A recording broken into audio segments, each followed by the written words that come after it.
Welcome back to another episode of the Jessica Ella podcast. I'm your host, Jessica Ella. And today we are bringing back a series that I actually started originally. The podcast was called Why Do I Do That? And we're bringing back a Why Do I series after popular request. So the first question that we're going to be unpacking today is, why do I get triggered at Christmas time? So many of us get triggered around Christmas time when it's supposed to be a happy time, because of a number of reasons. The first one being financial pressure. There's a lot of financial pressure to buy gifts, to attend events, to, bring food, whatever it is. There can be a lot of financial pressure around Christmas time, which is one of the most obvious ones that people can sort of really relate to and understand and go, okay, I know that it's a time that I'm under financial pressure, which stresses me out. But the second thing here is that there are often a lot of family connections, or even if you're not spending time with family, the fact that you're not spending time with family can also be triggering. So there's a lot of people who have cut their family out, or they have really strained relationships with their family. And this becomes heightened at Christmas time when they see other families happy together, laughing, celebrating. It can be a really triggering time for like what you didn't get or what you didn't receive. And then there's also like literal Christmas trauma. So I actually have a story that I'm going to share today too around a Christmas trauma that haunted me for a really long time. But traumas that actually happened, like things that happened around Christmas time or around Christmas. I've known families who there are children that were favoritism, or sorry, I know families where there was favoritism. So one child would be given more gifts than another child, or, there would be custody issues in families that are divorced. There's all sorts of things that are sort of surrounding this topic. So if Christmas time is triggering for you, I highly recommend that you listen to this one today as we unpack these different reasons. So I actually would have referred to myself probably even up to like 2 or 3 years ago as a bit of a Grinch. I wasn't like this to my children. I've always made Christmas magical for my children, but I definitely would have thought of myself internally as a bit of a Grinch. I rolled at Christmas time and was kind of like, it's just about gifts, and there's, people don't really care about the spirit of Christmas anymore. And I just really couldn't be bothered with the whole Christmas thing. Like, it felt like, I guess I had like quite an overwhelmed nervous system. And so constant social events felt really draining. You might relate to this too.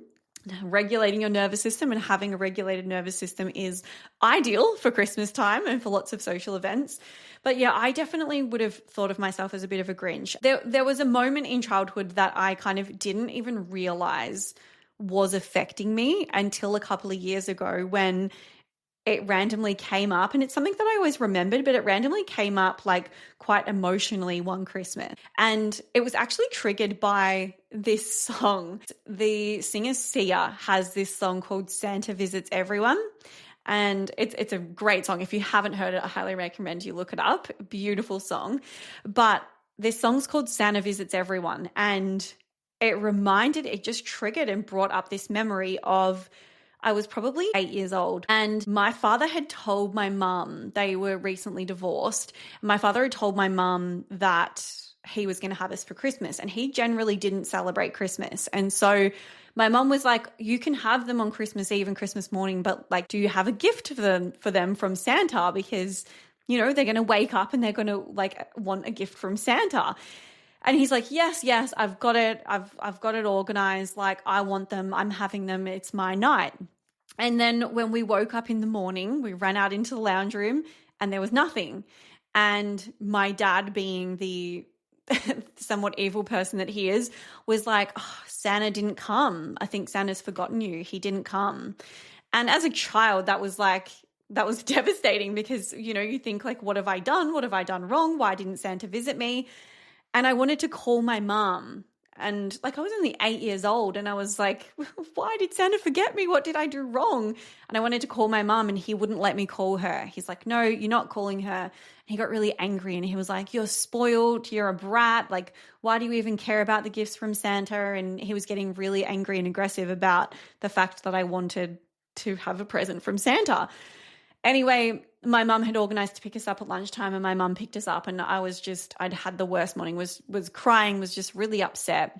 And Mum picked us up and got there, and I said, Santa's forgotten us this year and blah, blah, blah. And she said, no, he hasn't. He's come to my house, and we turned it around. But for that morning, there was just this feeling of like, I've been forgotten. And probably it wouldn't have been as bad if I hadn't have felt forgotten and invisible and had so much other trauma already up until this point.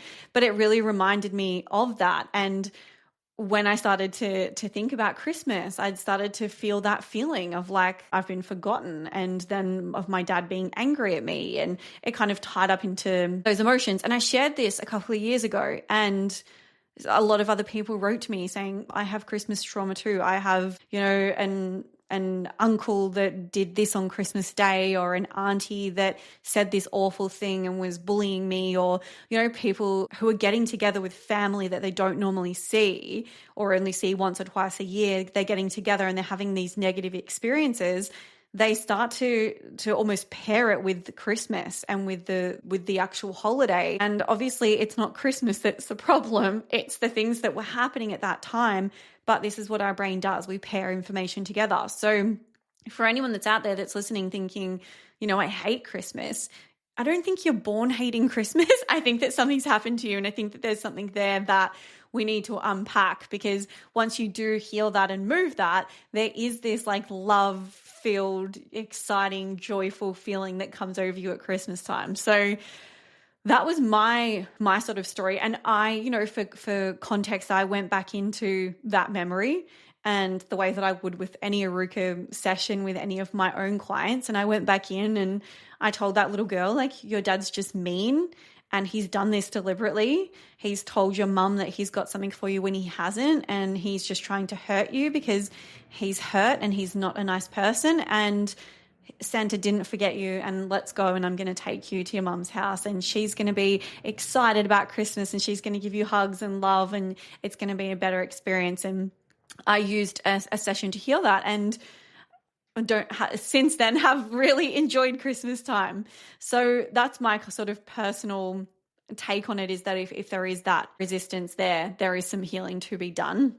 But then on the other side of that, there is that financial side of things as well. And I know that in Australia, Christmas can get quite out of control. I know a lot of parents that I speak to are spending insane amounts of money. And it's one of those things that, like, especially if you have kids and you set that precedent early on in life, it can be really hard as they get older to kind of upkeep the amount of presents, especially as they get more expensive. And it is one of those things that, like, your own triggers as well. Like, I know that my triggers around my kids being so much more spoilt than I was as a child can really start to come up, especially when you're buying gifts and you're like, oh, they're so spoilt, they don't know how good they've got it.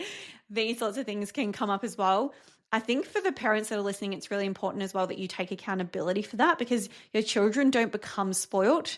You spoil them, so they become spoiled. Like, it's an us issue. It's an us over-giving issue. It's an us giving too much and showering them with these gifts and actually missing the point of Christmas, which is that love and connection and family. So if you're projecting that onto your kids and you're like, oh, they're just spoiled, all they care about is the presents, it's actually your job to teach them that it's not about that. It's actually your job not to spoil them, and to get them to understand how to give, how to be kind, how to give back, like teaching those things through modeling. So if you are one of those people that's sitting there thinking my kids are spoiled and I've got to spend all this money, maybe there is, again, a little bit of work that you can do around that, because I know that I, as well, have had to think about how do I get my kids to understand that Christmas is about giving and not receiving.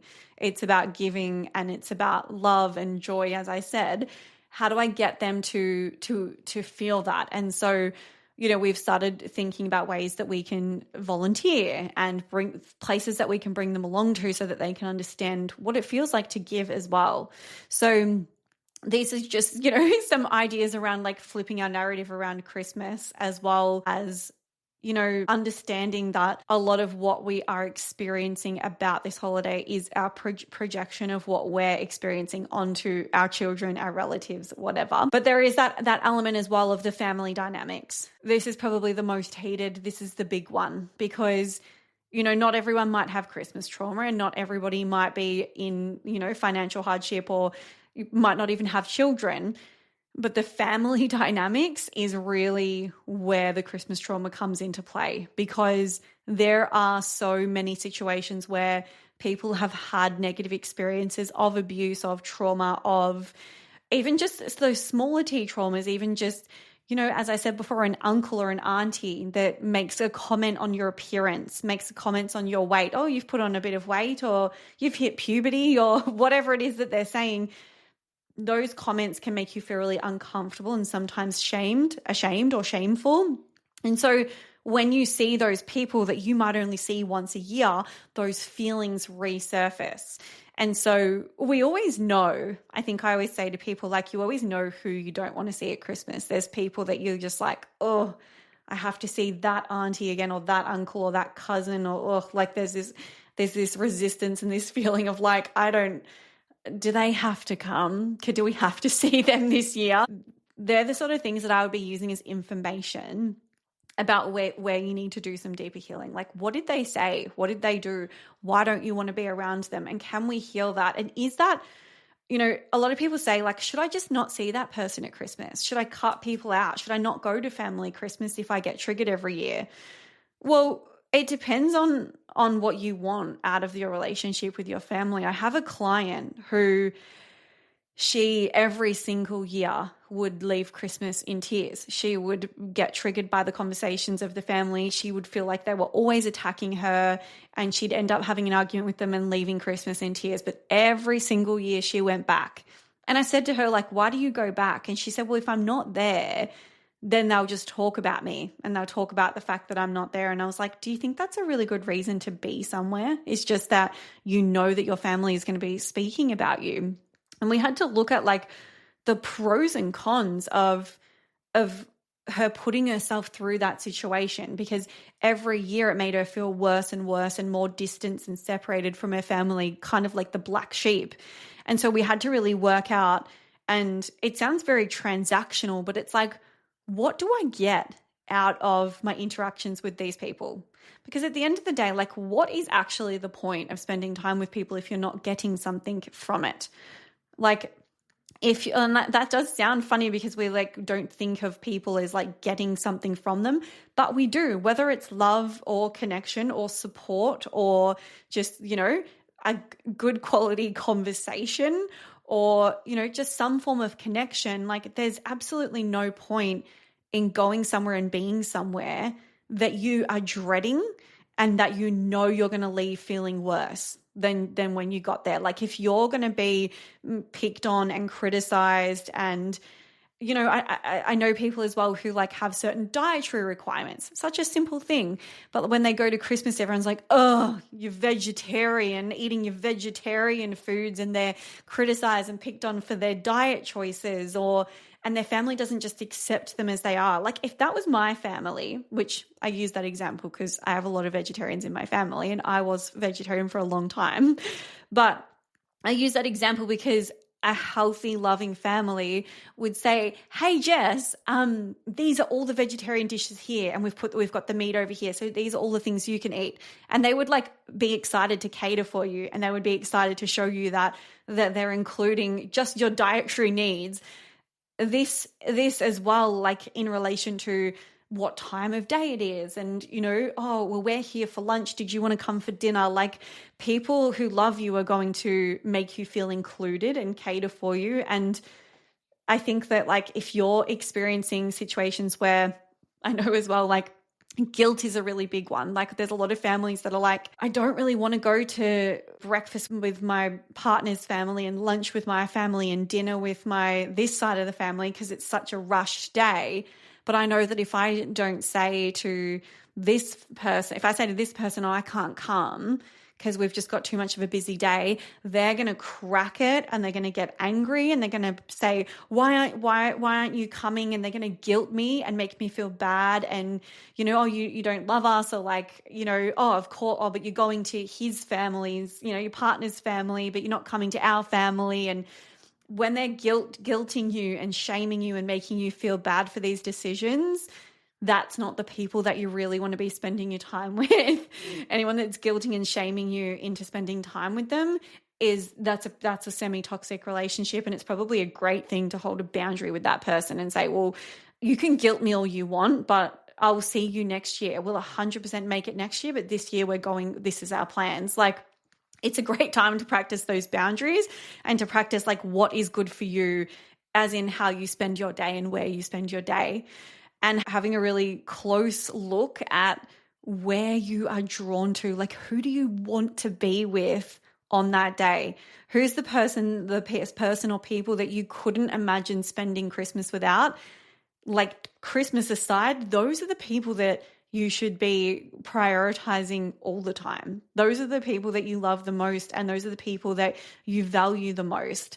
Let's make sure that we're prioritizing those people and not the people that we should be spending Christmas with, because auntie so-and-so gets really pissed off if you're not there on time and you don't bring whatever salad, and, like, not the people that make you feel controlled and uncomfortable. So use it as a time to evaluate the relationships and think, okay, sometimes it's not realistic to cut these people out. Sometimes it's not realistic to just say, I'm not spending time with that person anymore, because they're part of a larger group.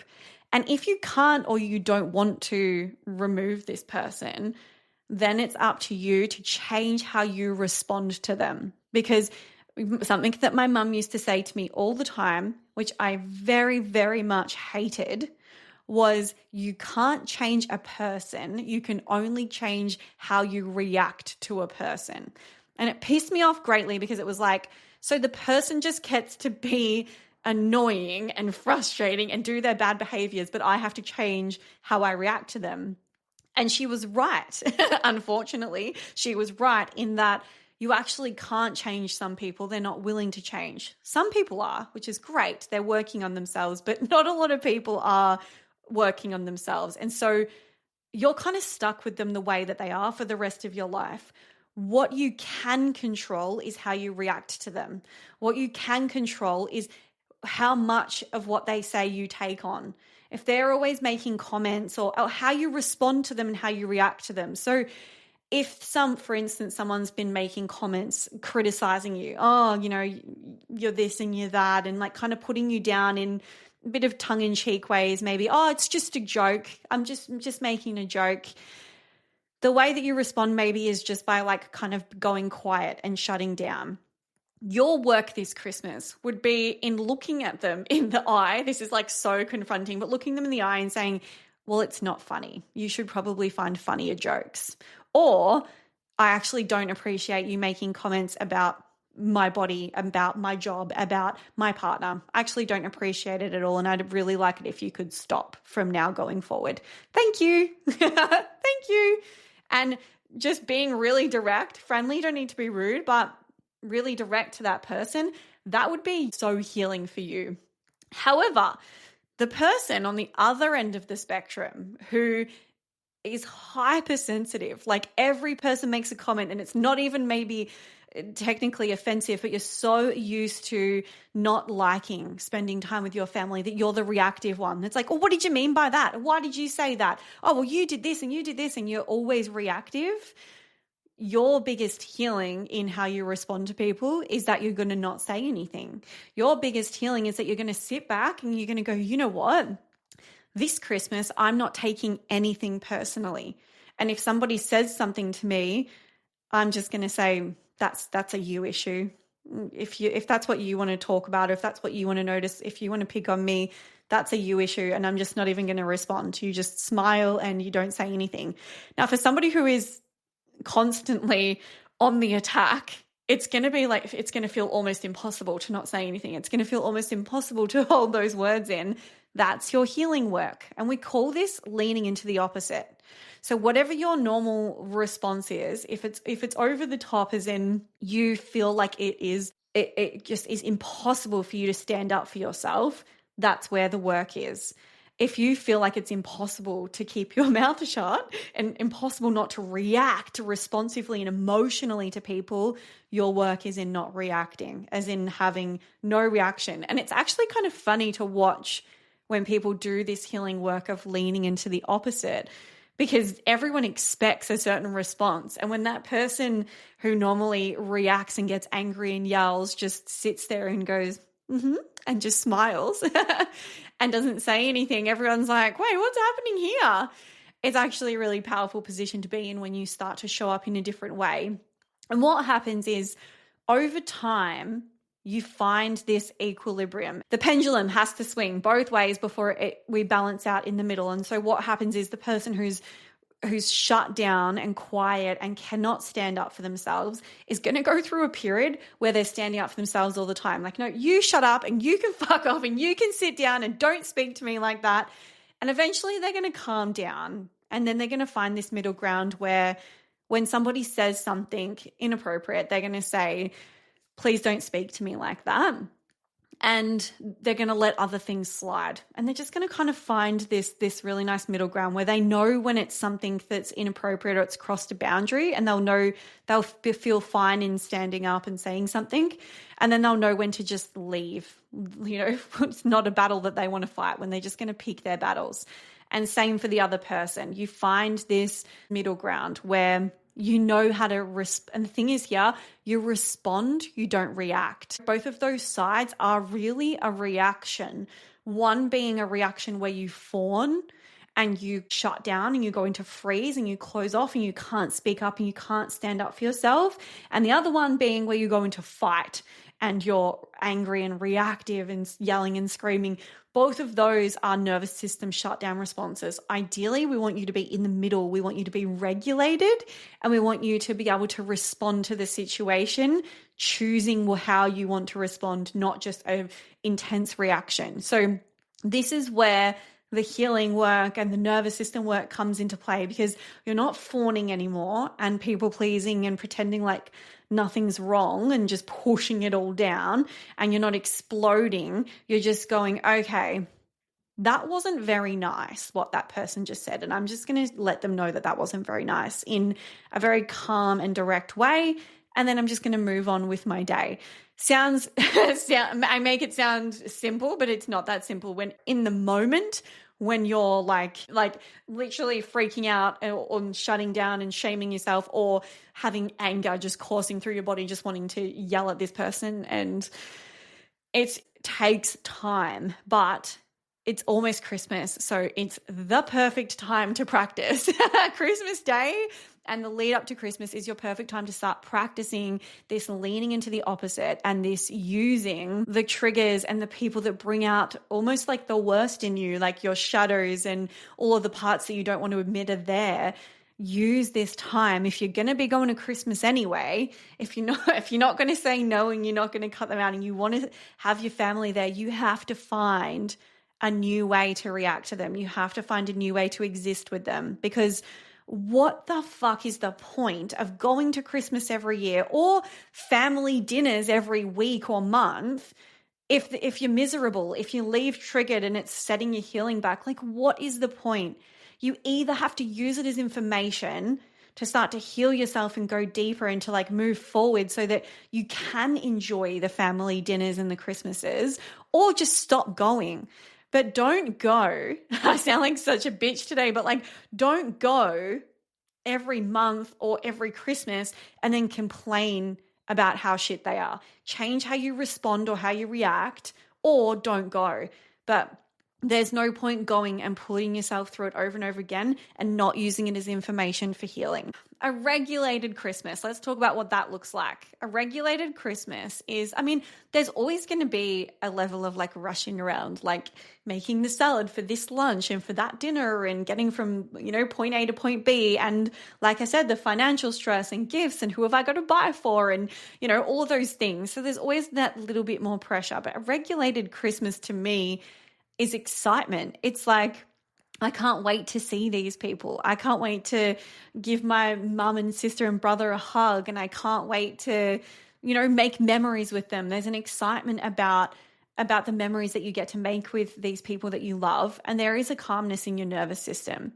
So if you haven't already looked at Triggered to Thriving, it's probably the perfect time for you to start now, because in the first part of this series, we've got Regulate, which is literally going to get you through Christmas. It's got nervous system regulation tools and techniques. It's got meditations, recorded healings, so that when you do get triggered in this period, you can literally listen to this healing and it's going to calm you back down. It's going to help you find the trigger, like what it is that's actually triggered you, and allow you to start to work through it. So it's literally over this break the best time to start doing this work. Not to mention New Year's is coming up and we're all going to be setting our 2026 goals and intentions. So you've got a lot of in that program, like your values and goals and what you want to achieve and who you want to become.